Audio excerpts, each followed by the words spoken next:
আসসালামু আলাইকুম, সবাইকে শুভেচ্ছা জানাচ্ছি। মাসুম মাহবুব দেখছেন ওপেন দ্য ইউটিউব চ্যানেল এবং মাসুম মাহবুব ফেসবুক পেজ। প্রিয় দর্শক, বুঝতেই পারছেন আমি এখনো সফররত অবস্থায় আছি। বেশ কিছু আন্তর্জাতিক বিশ্বের গুরুত্বপূর্ণ খবর আপনাদেরকে আমি দিতে চাই সংক্ষিপ্ত সময়ের মধ্যে যতটুকু সম্ভব। আমার কাছে এই মুহূর্তে যে গুরুত্বপূর্ণ খবর রয়েছে তার মধ্যে একটি হলো মার্কিন যুক্তরাষ্ট্রের প্রেসিডেন্ট ডোনাল্ড ট্রাম্প, তিনি মধ্যপ্রাচ্য ছেড়ে পালাবার পরিকল্পনা করছেন। অর্থাৎ আমেরিকা অবশেষে ইরানের পরিকল্পনায় আটকে গেছে, আর সেটা হলো মধ্যপ্রাচ্য ছেড়ে দীর্ঘ কয়েক যুগ পর আমেরিকা এখন পালানোর পরিকল্পনা আছে। আর দ্বিতীয় যে গুরুত্বপূর্ণ খবর সেটি হলো আরব আমিরাতে মার্ক রুবিও, মার্কিন পররাষ্ট্রমন্ত্রী, একটা বড় পরিকল্পনা নিয়ে আসতে যাচ্ছেন। অন্যদিকে ইমরান খানের উপর পাকিস্তান সর্বোচ্চ আদালত অসাধারণ একটি রায় দিয়েছে এবং সেই রায়ের এগেনস্টে আবার পাকিস্তান সরকার দাঁড়িয়ে গেছে। মানে পাকিস্তানের সর্বোচ্চ আদালত ইমরান খানকে নিয়ে কি রায় দিল সেই বিষয়টি আজকে লাইভে জানাবো। দর্শক, প্রথম যে খবরটা দিয়ে আসতে চাই সেটা হলো ইরানের যে স্পিকার আছেন সংসদের, আপনারা চিনেন তাকে, হয়তো অনেকেই তার নাম শুনেছেন, বারবার সংবাদে আমরা বলেছি, মোহাম্মদ বাগের গালিবফ। তিনি বলেছেন যুক্তরাষ্ট্র মধ্যপ্রাচ্য থেকে একটি সম্মানজনক প্রস্থান চায়। অর্থাৎ ইরানের বাগের গালিবফ বলছেন, স্পিকার, মধ্যপ্রাচ্য থেকে আমেরিকা সম্মানজনক বিদায় চায়। আমি এটা নিয়ে আলোচনা করব। এবং তিনি বলছেন যে এবং আঞ্চলিক ব্যবস্থার কথা প্রচার করছে। মার্কিন পররাষ্ট্রমন্ত্রী মার্ক রুবিও আঞ্চলিক নিরাপত্তার উপর গুরুত্ব নিয়ে আলোচনা করতে সংযুক্ত আরব আমিরাতের জাতীয় নিরাপত্তা উপদেষ্টা শেখ তানুন বিন জায়েদ আল নাহিয়ানের সঙ্গে কথা বলেছেন। পাশাপাশি আজকে গাজা সিটিতে নুসৈরাতে ইসরায়েলি হামলায় অন্তত 10 জন ফিলিস্তিনি নিহত হয়েছে। এবং ইরানের একজন আইন প্রণেতা বলেছেন, ওমানের সঙ্গে হরমুজ প্রণালী নিয়ে যে পরিকল্পনা নিয়ে আলোচনা চলছে তার আওতায় এই জলপথটি দেশটির সশস্ত্র বাহিনীর নিয়ন্ত্রণে চলে আসবে। মার্কিন প্রেসিডেন্ট ডোনাল্ড ট্রাম্প বলেছেন, ইরানের সঙ্গে কোনো আলোচনা হচ্ছে না বা হওয়ার কথা নেই। দর্শক, আসেন আগে আমি কয়েকটা খবর আপনাদের দিই, তারপরে মূল আলোচনা চলে যাব। ইরানের বাগের গালিবাফের বক্তব্যটি অনুযায়ী এই বিষয়টি স্পষ্ট হয়েছে যে নেপথ্যে ইরান বা ইরানের মিত্রদেরকে আমেরিকা হয়তো ইঙ্গিত দিয়েছে তারা গালফ কান্ট্রি থেকে চলে যেতে চায়। কারণ গালফ কান্ট্রিতে থাকা অবস্থায় ইরানের যে ধোলাই হয়েছে, তাদের উপর যে মার তারা খেয়েছে, তাদের যে পরিমাণ সেনা হারিয়েছে, সামরিক অস্ত্র হারিয়েছে, drone, missile, F-35, F-15, F-16, এবং তারা হারিয়েছে radar system, Patriot third, electronics warfare, প্রতিরক্ষা ব্যবস্থার বহু কিছু তারা হারিয়েছে। তো অনেক কিছু হারানোর পর আমেরিকা বুঝতে পেরেছে যে ইরানের হাতে তারা আর মধ্যপ্রাচ্যে নিরাপদ নয়। তো কয়েকটি সূত্রের দাবি হলো কয়েকটি মধ্যস্থতাকারী দেশের সাথে আমেরিকা এমন মত বিনিময় করেছে তারা মধ্যপ্রাচ্য ছাড়তে চাইছে। কারণ মধ্যপ্রাচ্য থেকে তারা দীর্ঘ এই লম্বা যুদ্ধে এইটুকু বুঝেছে ইরানের সাথে তারা পেরে উঠবে না। এবং ইরান এই হরমুজ প্রণালী বন্ধ শুধু নয়, গালফের যে দেশগুলো রয়েছে, সৌদি আরব, কাতার, কুয়েত, বাহরাইন, জর্দান, হ্যাঁ, তারপরে আরো যেসব দেশগুলো আছে, প্রত্যেকটা দেশে যেই পরিমাণ হামলা করেছে ইরান, এ পর্যন্ত 20 থেকে 21টি মার্কিন ঘাঁটিকে লক্ষ্য করেছে, যেগুলো আরব দেশগুলো অর্থাৎ গালফ কান্ট্রিতে অবস্থিত। তো একটি ঘাঁটিকে তারা রক্ষা করতে পারেনি এবং এই ঘাঁটিতে তাদের সকল প্রতিরক্ষা ব্যবস্থা ধ্বংস করে দিয়েছে এবং তাদের প্রচুর সেনাকে অপারে পাঠিয়েছে। তো এখন বলা হচ্ছে ইরানের বাগের গালিফ যেটা বলছেন, তিনি বললেন যে আমেরিকা মূলত একটি সম্মানজনক প্রস্থান চায়। সম্মানজনক প্রস্থান বলতে কি বুঝি আমরা? যেন আমেরিকা এই অঞ্চল ছেড়ে দিলে পৃথিবীর কাছে মনে না হয় যে আমেরিকা ইরানের কাছে হেরে গেছে। কারণ আমেরিকা যদি এই অঞ্চলে তারা পরাজিত হয়ে বিদায় নেয়, তাহলে পৃথিবীর কোনো দেশ আর এই বিশ্ব শক্তিকে তোয়াক্কা করবে না, পাত্তা দেবে না। তাদের মোড়লগিরি এখানে দি এন্ড হয়ে যাবে। তাই তারা সম্মানজনক একটা প্রস্থান চায়। কিভাবে? ইরান এবং আমেরিকার মধ্যে একটা মধ্যস্থতা হবে এবং এই মধ্যস্থতায় ইরানের যে শর্তগুলো আছে তার মধ্যে ইরান একটা নেপথ্য সত্য লুকিয়ে রেখেছে, সেটা হলো আমেরিকাকে মিডল ইস্ট ছাড়তে হবে। এটা ইরান তার শর্তের মধ্যে বড়ভাবে বড় ফ্রেমে উল্লেখ করেনি। তারা বলছে আমাদের বিদেশে আটকে থাকা ফ্রিজ হওয়া অর্থ ফেরত দিতে, আমাদের উপর আন্তর্জাতিক যে নিষেধাজ্ঞা চাপানো হয়েছে যার কারণে আমরা আমদানি রপ্তানি করতে পারছি না, এটাকে চালু করে দিতে হবে, সকল নিষেধাজ্ঞা প্রত্যাহার করতে হবে, এবং ইরানের পণ্য পৃথিবীর সব বাজারে যাবে, এরকম অনেকগুলো তারা শর্ত দিয়েছিল। কিন্তু একটি শর্ত ইরান মুখে বলেনি, কিন্তু তারা বারবার গণমাধ্যমে বলেছে যে আরব থেকে আমেরিকাকে তারা তাড়াবে। তো এবার সেই বিষয়টি ঘটতে যাচ্ছে। মনে হচ্ছে যে আরব থেকে একটা সম্মানজনক বিদায়ের রাস্তা যদি ইরান আমেরিকাকে দেয়, তাহলে তারা আরব ছেড়ে চলে যাবে। সেই ক্ষেত্রে আরবের কি হবে, এটি টের পেয়ে হয়তোবা সৌদি আরব, কাতার, সৌদি আরব, তুরস্ক এবং পাকিস্তানের সাথে একটা সামরিক চুক্তি করেছে। কারণ আমেরিকা এই অঞ্চল ছেড়ে চলে গেলে আরবের অবস্থা খুব করুণ হয়ে যাবে, বা ইরান চাইলে প্রত্যেকটা আরবকে একা পিটিয়ে সোজা করে ফেলতে পারবে। তাই দ্রুত সৌদি আরব, পাকিস্তান এবং তুরস্ককে তার সামরিক জোটে এনে একটা নেটোর আদলে চুক্তি করেছে, যাতে সৌদির উপর হামলা হলে বাকি দেশগুলো নিজের উপর হামলা মনে করে ইরানের সামনে দাঁড়াবে। বলা হচ্ছে বাকি দেশগুলো এই লাইনে আস্তে আস্তে আসছে, এর মধ্যে কাতার একটা দেশ। এবং যদি সত্যিকার অর্থে আমেরিকা চলে যায় গালফ কান্ট্রি ছেড়ে, তাহলে ইরানের প্রধান টার্গেট হবে আরব আমিরাত, কারণ এরাই ইসরায়েলকে সবচেয়ে বেশি মধ্যপ্রাচ্যে সুযোগ করে দিয়েছে। আর দ্বিতীয় যে খবরটি সেটি হলো মার্ক রুবিও আরব আমিরাতের একজন গুরুত্বপূর্ণ ব্যক্তির সাথে মিটিং করেছেন কিছু বিষয় নিয়ে। হয়তো সেখানে এই বিষয়গুলোর কিছু অংশ আসবে। অন্যদিকে গাজাতে আজও নুসাইরাতে প্রায় 10 জন ফিলিস্তিনিকে হত্যা করেছে। মানে ইসরায়েলের জন্য ফিলিস্তিনিদের হত্যাটা এখন ডাল ভাত হয়ে গেছে, মন চাইলেই তাদের মারছে। আবার ধরেন একজন ব্যক্তি জানাজার নামাজে গেছে, জানাজা শেষ করে ফিরছে, সেই জানাজার নামাজের উপর তারা হামলা করছে। অথচ শান্তি কমিটি গঠন করা হয়েছে, পিস কমিটি গঠন করেছে আমেরিকা। ইসরায়েলের এই সব হামলায় আমেরিকা বা বাকিরা একদম নিশ্চুপ, তারা কোনো উত্তর দিচ্ছে না। মানে ইসরায়েলকে কোনো জবাবদিহিতার মধ্যে আসতে হচ্ছে না। এই বিষয়গুলো সত্যিকার অর্থে ভাবাচ্ছে, মানে গাজা ইস্যুতে মুসলমানদেরকে কষ্ট দিচ্ছে। দর্শক, দ্বিতীয় বিষয়টি হলো পাকিস্তান। হয়তো আপনার পাকিস্তানের খবরের জন্য অনেকে বসে আছেন। ইমরান খানকে জেলে রাখা হয়েছে, তার শারীরিক অবস্থা কেউ জানছে না, তার আইনজীবী, তার দলের লোকেরা, তার পরিবার ইমরান খানের সাথে অনেক দিন দেখা করতে পারছেন না। এর মধ্যেই হঠাৎ গুজব ছড়িয়ে গেছে তিনি জেলে মারা গেছেন, এবং যে সাংবাদিক এই কথাটি বলেছেন তিনি কয়েকজন সিনিয়র সেনা অফিসারের বরাত দিয়ে বলেছেন, নাম প্রকাশ না করে। এবং এটি পাকিস্তানের একদম শীর্ষ গণমাধ্যমে আলোচনায় চলে আসছে। আমিও আপনাদের বলেছিলাম আমার কোনো একটা লাইভে আলোচনার মধ্যে যে এরকম একটি তথ্য প্রচার করা হচ্ছে। তো অবশেষে পাকিস্তানের সুপ্রিম কোর্ট তারা ইমরান খানকে দ্রুত একটি হাসপাতালে, অর্থাৎ সেই হাসপাতালের নামও উল্লেখ করে দিয়েছে, শিফা ইন্টারন্যাশনাল, ইসলামাবাদের একটা আধুনিক হাসপাতাল, সেটি শিফা ইন্টারন্যাশনাল হাসপাতাল। সেখানে ইমরান খানকে ভর্তি করে তার শারীরিক চিকিৎসার জন্য একটা মেডিকেল বোর্ড গঠন করার নির্দেশ দিয়েছে। এবং সুপ্রিম কোর্ট স্পষ্ট করে বলে দিয়েছে ইমরান খানের আইনজীবী, ইমরান খানের বোন তার সাথে দেখা করবে, নিয়মিত তার শারীরিক অবস্থা দেখভাল করবে ডাক্তারদের পাশাপাশি। এবং ইমরান খানের যে 2 সন্তান আছেন, কাসেম এবং সুলাইমান, তারা প্রতি সপ্তাহে 2 বার তার বাবা ইমরান খানের সাথে টেলিফোনে কথা বলতে পারবেন, এবং এর ব্যত্যয় যেন না হয়। কারণ এই নির্দেশগুলো এর আগেও যখন ইসলামাবাদের হাইকোর্টে হাইকোর্ট থেকে এসেছিল, দুঃখজনক হলেও সত্য যে পাকিস্তান তার আদালতের রায়কে তোয়াক্কা করেনি। ইস্টাবলিশমেন্ট বা পাকিস্তান সেনা শাসিত সরকার ইমরান খানকে তার পরিবার, আইনজীবী, তার সন্তান কারোর সাথে দেখা করতে দেয়নি, যার কারণে তার শারীরিক অবস্থা নিয়ে নানান রকম প্রশ্ন উঠেছে, এবং সেই প্রশ্নগুলো মানুষের মধ্যে ছড়িয়ে পড়েছে। কারণ একটা দেশ আদালতের নির্দেশ অমান্য করে একজন সাবেক প্রধানমন্ত্রীকে কারা অন্তরীণ করেছে, তার সাথে তার পরিবার, আইনজীবী কাউকে দেখা করতে দিচ্ছে না।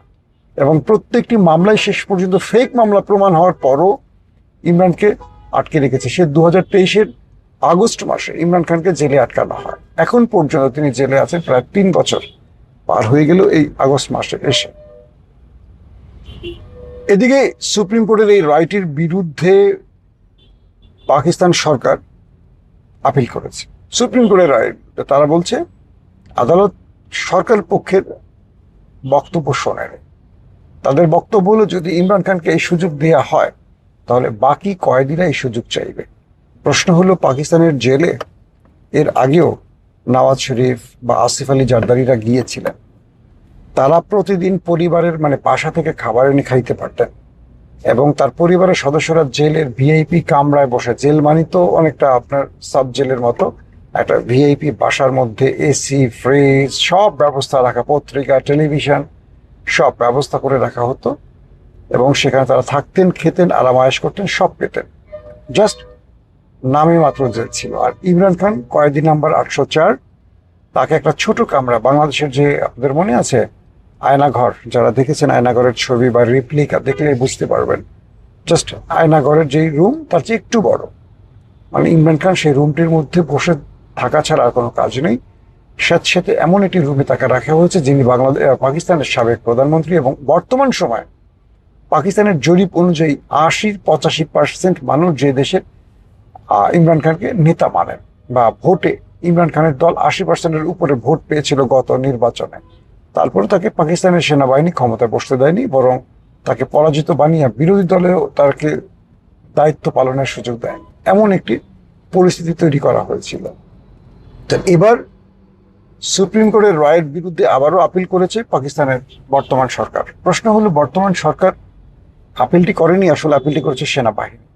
সুপ্রিম কোর্ট বহুদিন পর ইমরান খানের বিষয়ে একটা সিদ্ধান্ত নিতে পেরেছে, কারণ চারদিক থেকে পাকিস্তানের সাংবাদিকরা, বিভিন্ন শ্রেণীর মানুষরা সুপ্রিম কোর্টকে বৃদ্ধাঙ্গুলি দেখাচ্ছিল যে একটা মানুষ জেলে মারা যাচ্ছে, তার একটা চোখ প্রায় অন্ধ হয়ে গেছে ইমরান খানের, চিকিৎসা দেওয়া হচ্ছে না, তাকে জেলখানায় আটকে রেখে, কারান্তরীণ রেখে তাকে তিলে তিলে শেষ করছে পাকিস্তানের এস্টাবলিশমেন্ট, অথচ এটা দেশের আদালত কোনো বিষয়ে সিদ্ধান্ত নিতে পারছে না। তো সেই বিষয়গুলো আলোচনায় সংবাদ মাধ্যমগুলোতে, ব্লগিংয়ে পাকিস্তানের ফ্রিল্যান্সাররা বিভিন্নভাবে এগুলো আলোচনা আনার পর সুপ্রিম কোর্ট নির্দেশ দিল, আর সেই নির্দেশের এগেনস্টে আবার সরকার আপিল করে বসলো। এখন দেখার পালা ইমরান খান শিগগিরই মুক্তি পান কিনা। মুক্তির বিষয় না, এটা হাসপাতালে আসবে এবং হাসপাতালে তিনি থাকবেন এবং বলা আছে আগামী 16 সেপ্টেম্বর পর্যন্ত তার যে পরবর্তী শুনানি, ইমরান খানের পরিবার বা আইনজীবীরা গণমাধ্যমের সামনে ইমরান খানের শারীরিক অবস্থা নিয়ে কোনো বর্ণনা করতে পারবে না।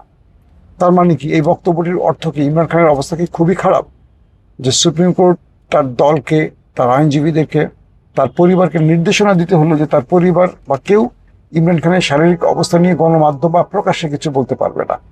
তার মানে সামথিং রং, ইমরান খান খুব একটা ভালো নেই বা তার অবস্থা খুব ভালো দিকে নেই, এটি স্পষ্ট হয়ে গেছে।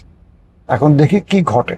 তবে আশা করা যায় যদি সুপ্রিম কোর্টের আপিল ডিভিশন সরকারের আবেদনটি খারিজ করে দেয়, তাহলে আগামী 24 ঘন্টার মধ্যে ইমরান খান শিফা ইন্টারন্যাশনাল হাসপাতালে তাকে স্থানান্তর করা হবে এবং পরবর্তী আপডেট আমরা জানতে পারবো, তখন আপনাদেরকে জানাতে পারবো। দর্শক, এখন বিদায় নিচ্ছি, প্রত্যেকে ভালো থাকবেন, আল্লাহ হাফেজ। ইরান ইস্যুতে যুক্ত আছি নাজমুল হক। সর্বশেষ পরিস্থিতি নিয়ে আমরা কথা বলবো আজকে। সর্বশেষ কিছুক্ষণ আগে rotor shift 200 megawatt turbine engine তৈরির ঘোষণা দিয়েছে ইরান, যেটা আসলে বিশ্বের মাত্র 60টি দেশ এই রোটর শেফট টারবাইন ইঞ্জিন ব্যবহার করে থাকে বা নিজেরা উৎপাদন করতে পারে। ইরান টোটালি নিজস্ব প্রযুক্তিতে এই টারবাইন ইঞ্জিনটি তৈরি করেছে। এটার একটা বার্তা হচ্ছে তাদের যে মিসাইল সিটি যেগুলো মাটির নিচে, সেগুলোর বিদ্যুৎ প্রবাহের জন্য মূলত এই ইঞ্জিনটা নিজেরা তৈরি করে সেগুলোকে সুরক্ষিত তারা রাখছে, এটা একটা বার্তা। এবং বিশ্বের এলিট শ্রেণী 60টা দেশের মধ্যে একটা দেশ তারা এই প্রযুক্তিতে অনেক দূর এগিয়েছে, এটাও একটি বার্তা। তারপরেই আমরা জানি যে গত 2 দিন যাবত যে বিষয়টা আলোচনা হচ্ছে সেটা হচ্ছে আইসিবিএন নিয়ে আইআরজিসি যে তথ্য প্রকাশ করেছে, ইন্টারকন্টিনেন্টাল ব্লাস্টিক মিসাইল, যেটার মাত্রা 10,000 থেকে 20,000 কিলোমিটার পর্যন্ত হতে পারে, সে বিষয়টা নিয়ে আইআরজিসি তথ্য প্রকাশ করেছে এবং তারা খুব দ্রুত সময়ে এটা উৎপাদন করবে বলে একটা বার্তা তারা দিয়েছে।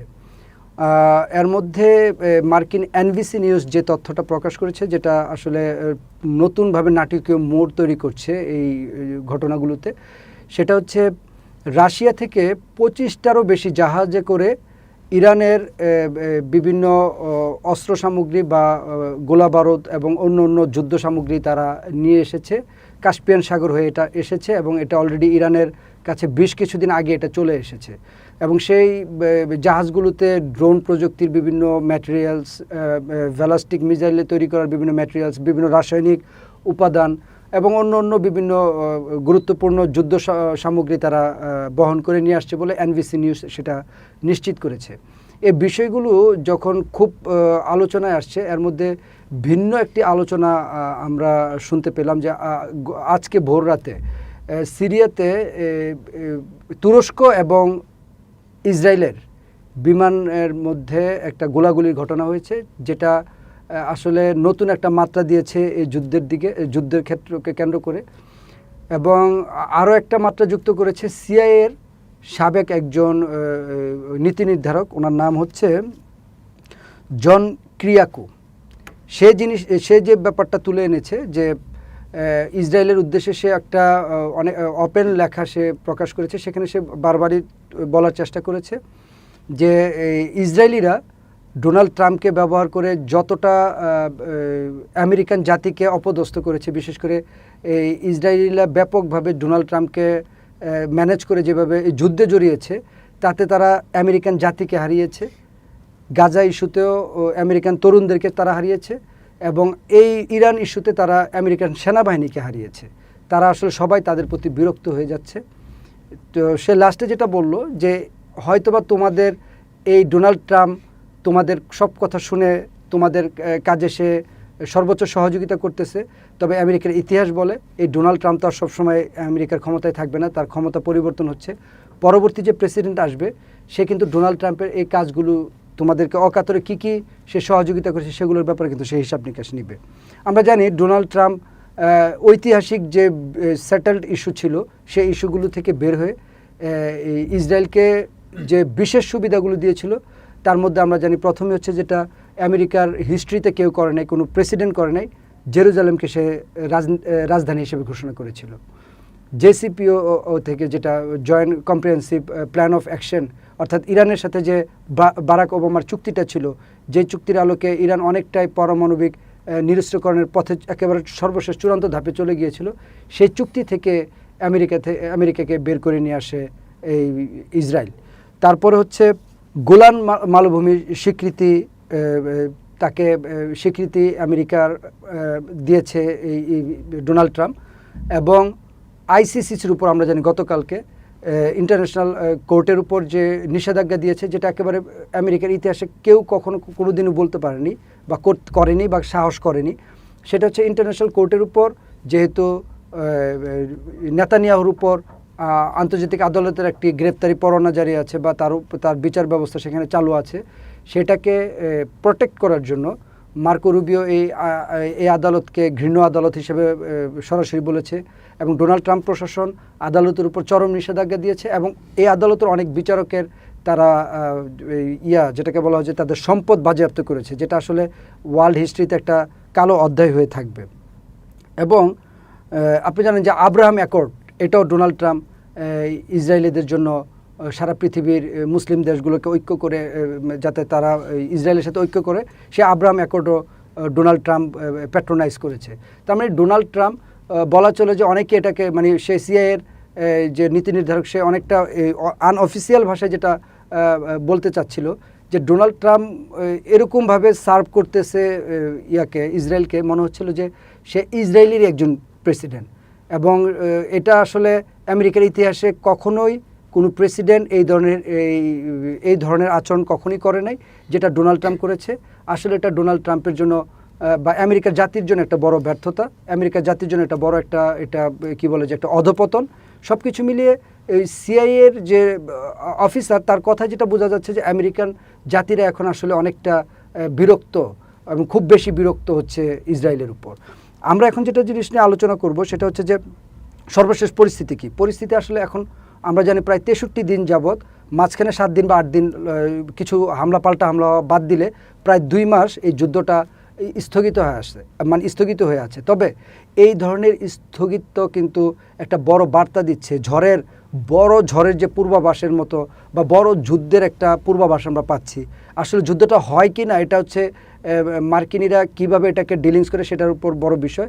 এর আগে আমরা যেটা জেনেছি যে জর্জ ওয়াশিংটন যে জাহাজটি আব্রাহামের পরিবর্তে আপনার এশিয়া থেকে অলরেডি মধ্যপ্রাচ্যের কাছাকাছি তারা নিয়ে গিয়েছে। এটা আসলে একটা বড় বার্তা যে তারা বড় কোনো হামলার প্রস্তুতি নিচ্ছে কিনা সেটার একটা বার্তা এটা। তবে এখানে জর্জ ওয়াশিংটনকে যেহেতু সরায় নিছে প্রায় 3000 দিন এটা সমুদ্রে বলা চলে যে অনেকটা তাইওয়ানকে বা এশিয়ার কিছু কিছু দেশের ব্যাকআপ হিসেবে সেটা ছিল। সেই জর্জ ওয়াশিংটন সরিয়ে নেওয়ার অর্থ হচ্ছে এশিয়া থেকে বা তাইওয়ান থেকে আমেরিকার নজর সরিয়ে নিয়ে এখন টোটালি তারা এটা মধ্যপ্রাচ্যের দিকে মনোযোগী হয়েছে বা ইরানকে কেন্দ্র করে এটা তারা এখন পুরোটা আবির্ভূত করছে। এখানে যে জিনিসটা দুই একদিন খবর আসছে বা CNN গতকালকে নিউজ করেছে সেটা হচ্ছে যে হরমুজের যে নিয়ন্ত্রণটা আগে এককভাবে ইরানের উপর ছিল সেই নিয়ন্ত্রণটা কিন্তু এখন অনেকটা কমে যাচ্ছে এবং তারা কিছু যৌক্তিকতা দিয়েছে, তারা কিছু ডকুমেন্টস সেখানে তুলে ধরেছে। আপনারা জানেন যে আন্তর্জাতিক জাহাজ চলাচলের যে মূল মনিটরিং সেল যেটাকে আমরা বলি ক্যাপলারের তথ্য অনুসারে কিন্তু এখন ইরানের দিকে যে জাহাজগুলো যাওয়া আসা করতেছে তার বেশিরভাগই মানে 80% হচ্ছে ওমানের উপসাগরীয় অঞ্চল দিয়ে সেগুলো চলাচল করছে এবং ক্যাপলারের তথ্য অনুসারে গত 1 মাস আগে এই হরমুজ দিয়ে যতগুলো জাহাজ চলাচল করতো না এখন অনেক বেশি জাহাজ চলাচল করছে এবং তারা স্যাটেলাইট চিত্র বা বিভিন্ন তথ্য উপাত্ত তারা তুলে ধরেছে কোন কোন জাহাজ সেখানে যাচ্ছে। বিশেষ করে তারা গত 2-3 দিন যাবত একটা তথ্য বারবারই তুলে আনছে, BLCC যেটা very large crude oil career, সেগুলো দিয়ে সংযুক্ত আরব আমিরাত, সৌদি আরব বিভিন্ন দেশ তেলগুলো আপনার বিভিন্ন এই চ্যানেলের মাধ্যমে বিভিন্ন জায়গায় পাঠাচ্ছে, সেগুলোর অনেক তথ্য তারা তুলে ধরছে এবং এজন্য গতকালকে এবং আজকে ভোরেও ইরানের পক্ষ থেকে সংযুক্ত আরব আমিরাতের উপসাগরীয় অঞ্চলের 2টি ব্যালিস্টিক মিসাইলও তারা নিক্ষেপ করেছে এবং তার পাল্টা জবাব হিসেবে এই প্রথম সংযুক্ত আরব আমিরাত ইরানের সাথে আনুষ্ঠানিকভাবে সকল বাণিজ্যিক সম্পর্ক আপাতত স্থগিত রাখছে তারা। তার মানে এটা কী বোঝাচ্ছে যে এখন কিন্তু সংযুক্ত আরব আমিরাত, সৌদি আরব, কাতার, কুয়েত বা অন্যান্য দেশগুলো আস্তে আস্তে বিরক্ত হওয়া শুরু করেছে ইরানের প্রতি এবং তারা এই বারবার হামলা করা আসলে এটা তাদেরকে দেয়ালে পিঠ ঠেকিয়ে ফেলছে। আসলে যুদ্ধটা এখন বিভিন্ন দিকে ছড়িয়ে যাচ্ছে। আমেরিকা তাদের নৌ উপস্থিতি বাড়িয়েছে হরমুজে এবং CNN-এর যে নিউজ বা আন্তর্জাতিক বিভিন্ন অন্য যে গণমাধ্যম নিউজ করছে তাতেও যেটা বোঝা যাচ্ছে যে আসলে হরমুজের যে একক নিয়ন্ত্রণ ছিল, আধিপত্য ছিল, সেটা আস্তে আস্তে ডে বাই ডে একটু কমে যাচ্ছে।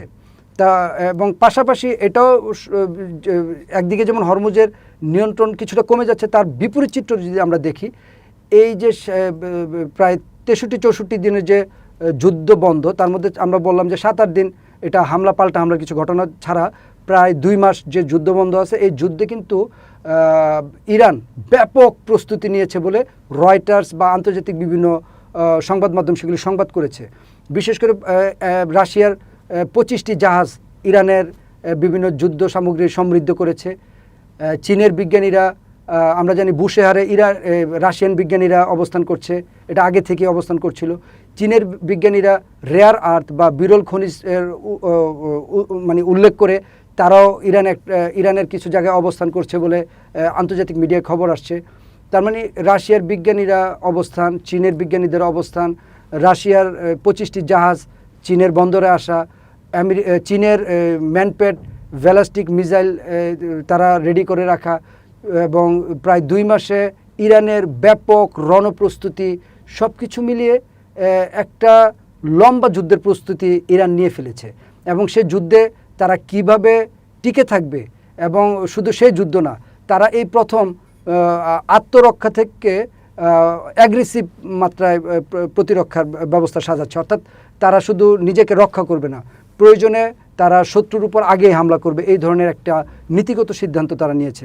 এবং আপনারা জানেন যে গতকালকে প্রথম ঘোষণা দিল যে ইউরোপের বুলগেরিয়া এবং গ্রিসে তারা হামলা করার জন্য একটা লম্বা প্ল্যান করে ফেলেছে এবং যদি ওইখান থেকে আমেরিকা কোনো রকম ইরানে হামলা চালায় তাহলে তারা বুলগেরিয়া এবং গ্রিসে যে হামলা করবে তার মোটামুটি একটা মাস্টার প্ল্যান সাজানো হয়েছে, যেটা আন্তর্জাতিক বিভিন্ন মিডিয়া, ইরানের বিভিন্ন মিডিয়া তো সেটা হিন্স দিয়েছে। আলটিমেটলি আমরা যেটা আমরা বললাম যে IRGC বা ইরানের নীতি নির্ধারক যারা, তারা কিন্তু গত 2 দিন যাবতই বলতেছে এবার যদি আমেরিকা হামলা চালায় তাহলে ইরান 2টা কাজ করবে। প্রথম কাজ হচ্ছে তারা আনুষ্ঠানিকভাবে পরমাণু বোমা বা পরমাণু অস্ত্র তৈরির জন্য পদক্ষেপ নিয়ে ফেলবে। দ্বিতীয় যেটা হচ্ছে ইউরোপের যে বিভিন্ন ঘাঁটি, বিশেষ করে বুলগেরিয়া এবং গ্রিসে তারা হামলা চালাবে। তার মানে এবারের যদি হামলাটা তারা চালায় তাহলে ইরান ভ্যালিড একটা তথ্য দিয়ে রাখলো যে আমরা কিন্তু তাহলে আর কারোর কথা শুনবো না, আমরা টোটালি পরমাণু বোমা বানানোর জন্য সর্বোচ্চ যে চেষ্টা বা আমাদের যে চূড়ান্ত পর্যায়ে আমরা আছি সেটা আমরা তৈরি করে ফেলবো। আপনারা জানেন IAEA যেটা ইন্টারন্যাশনাল এনার্জি মানে অ্যাটমিক এনার্জি কমিশন, যেটা তারা একটা তথ্য বহু আগে থেকে বারবার দিচ্ছিল জাতিসংঘের যে যে ইরানের কাছে সমৃদ্ধ ইউরেনিয়াম যে পর্যায়ে আছে, তারা 10টা থেকে 11টা পারমাণবিক বোমা তৈরি করতে পারবে এবং তারা সেটা চূড়ান্ত পর্যায়ে চলে আসছে। অনেকেই বলতেছে যে তাদের 90 থেকে 95% পরমাণু বোমা বানানোর জন্য যে প্রক্রিয়া থাকা দরকার তার 90 থেকে 95% তারা অর্জন করে ফেলছে। তার মানে এটা একটা বার্তা আন্তর্জাতিক বিশ্বের জন্য যে আসলে ইরান এখন খুব একটা অ্যাগ্রেসিভ মুডে চলে যাচ্ছে, তারা খুব একটা ভয়ঙ্কর প্রস্তুতি নিয়ে ফেলছে, লম্বা যুদ্ধের প্রস্তুতি নিচ্ছে। সেখানে আপনার তাদের যে শাসকরা তারা ইতিমধ্যে বলেছে ইরান একটা সারপ্রাইজ অস্ত্র মজুদ আছে, যেটা তারা খুব দ্রুত যদি আমেরিকা আবার হামলা চালায় সেটা তারা বারবার বলতেছে সেটা তারা নতুনভাবে আনবে। এবং ইরানের সঙ্গে এই যুদ্ধে অনেকটা না পেরে উঠতে পেরে আপনি জানেন যে এই প্রথম জাতিসংঘে আপনার ইরান আমেরিকা অভিযোগ করলো। এবং সর্বোপরি যেটা আমরা জানি ইরানের অর্থনৈতিক অবস্থা খুবই খারাপ, যেটা আপনার 66% তাদের এখন মূল্যস্ফীতি, এবং তাদের 60 থেকে 65 বা 70% লোক সরকারের বিরুদ্ধে চরমভাবে মুখিয়ে আছে। এবং এটা 28 ফেব্রুয়ারি আগে একটা ভয়ঙ্কর গণঅভ্যুত্থান সেখানে হয়েছিল। সরকার পতন হয়ে যায় অবস্থার মধ্যেই যখন এই আমেরিকা হামলা করলো, আমেরিকা ইসরায়েল সম্মিলিত হামলা করলো, সে হামলাতে তারা ধরেই নিয়েছিল যে ইরানের জনগণ সরকারের বিরুদ্ধে যাবে। বাট একটা স্কুলে হামলা হওয়ার কারণে সেখানে প্রায় 150-র উপরে বাচ্চা মরার কারণে কিন্তু সারা নেশন মানে পুরো ইরানি জাতি ঐক্যবদ্ধ হয়ে আমেরিকা এবং ইসরায়েলের বিরুদ্ধে অবস্থান করে। যার কারণে কিন্তু নাফতালি বেনেট কিছুক্ষণ আগেও বলেছে যে ইরানের যে অবস্থা তাতে আমরা সোভিয়েত ইউনিয়নের মতো, অর্থাৎ মস্কোতে একটা বোমা না ফেলেও যেমন সোভিয়েত ইউনিয়নের পতন হয়েছে, আমরা ইরানকে সেই পতনের দিকে নিয়ে যাব। কঠিন অর্থনৈতিক নিষেধাজ্ঞা, কঠিনভাবে তাদের আন্তর্জাতিক বিচ্ছিন্নতা, তাদের উপর সাইবার হামলা, তাদের উপর অন্য হামলা বজায় রেখে, মানে বোমা হামলা না। তার মানে সে বোঝাচ্ছে যে ইসরায়েল এই মুহূর্তে ইরানের পর বোমা হামলা বা সামরিক হামলার বিপক্ষে অবস্থান করছে। এটা একটা বার্তা যে ইসরায়েল চাচ্ছে না কোনোভাবে এখন ইরানের উপর সামরিক হামলা হোক, বরঞ্চ তারা চাচ্ছে যে কঠোর অর্থনৈতিক নিষেধাজ্ঞা, আন্তর্জাতিক বিচ্ছিন্নতা, এটা ইরানকে দুর্বল করে ফেলবে এবং ইরানকে সারা পৃথিবী থেকে বিচ্ছিন্ন করে ফেলবে, সেই প্রত্যাশাই তারা করছে। তবে আমার যেটা ধারণা বা অনেক বিশেষজ্ঞ সেটা মনে করছে যে ডোনাল্ড ট্রাম্প এই ধরনের পরাজয় এত দ্রুত মেনে নিবে বা আন্তর্জাতিকভাবে যে আমেরিকা পিছিয়ে পড়েছে সেটাকে সহজে মেনে নেবে, বিষয়টা এরকম না। ইরানকে তারা সাইজ করার জন্য হয়তোবা কঠিন অর্থনৈতিক নিষেধাজ্ঞার উপর আরও কঠোরতা তারা বজায় রাখবে, অথবা বড় কোনো সামরিক হামলার প্রস্তুতি নিয়ে নিতে পারে। এটার জন্য আমাদের আসলে আরও কিছুদিন দেখতে হবে সামনে কি হচ্ছে।